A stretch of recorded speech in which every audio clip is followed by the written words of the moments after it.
Hormuz প্রণালীতে চলাচল করা জাহাজ থেকে মাশুল আদায় করবে ইরান। এই সিদ্ধান্ত এপ্রিল থেকেই কার্যকর হবে। এর মাধ্যমে বছরে কয়েকশো কোটি ডলার আয়ের পরিকল্পনা করেছে দেশটি। অবশ্য যুক্তরাষ্ট্র ও ইসরায়েল সহ শত্রু দেশের জাহাজ এই প্রণালী দিয়ে চলাচল করতে পারবে না বলে জানিয়েছে তেহরান। ইরানে যুক্তরাষ্ট্র ও ইসরায়েলের যৌথ হামলার ঘটনায় প্রায় 4 সপ্তাহ ধরে জ্বালানি বাণিজ্যের গুরুত্বপূর্ণ জলপথ হরমুজ প্রণালী এক প্রকার বন্ধই রয়েছে। ইরানের অনুমতি ছাড়া পার হতে পারছে না কোনো জাহাজ। তেহরানের হামলার আশঙ্কায় সেখানে আটকে আছে প্রায় 2000 জাহাজ।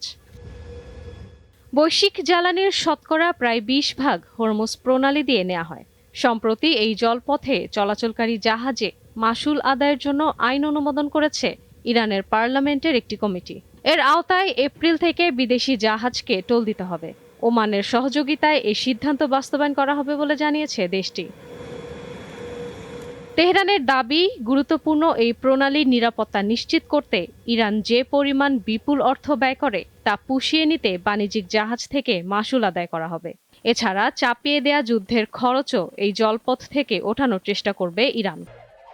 আগের মতোই clean. Berger easy clean fresh, দেয়ালে দাগ থাকবে না, রাখবে সুরভিত।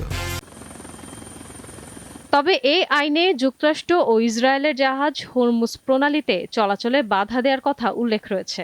পাশাপাশি ইরানের ওপর নিষেধাজ্ঞা দেয়া অন্যান্য দেশের জাহাজও এ পথ দিয়ে চলাচল করতে পারবে না। হরমুজ প্রণালী অনেকটাই ইরানের নিয়ন্ত্রণে। চলতি বছরের 28 ফেব্রুয়ারি শুরু হওয়া যুদ্ধের পর থেকে এই জলপথে কোনো কোনো জাহাজ থেকে মোটা অঙ্কের অর্থ মাশুল নিয়েছে তেহরান। বিশ্ব বাণিজ্যে গুরুত্বপূর্ণ হরমুজ প্রণালীর উত্তরে ইরান, দক্ষিণে ওমান ও সংযুক্ত আরব আমিরাতের অবস্থান। এই পথে জ্বালানির পাশাপাশি অন্যান্য পণ্য আনা নেওয়া করা হয়। ইশরাত সুমা, দীপ্ত বার্তা কক্ষ।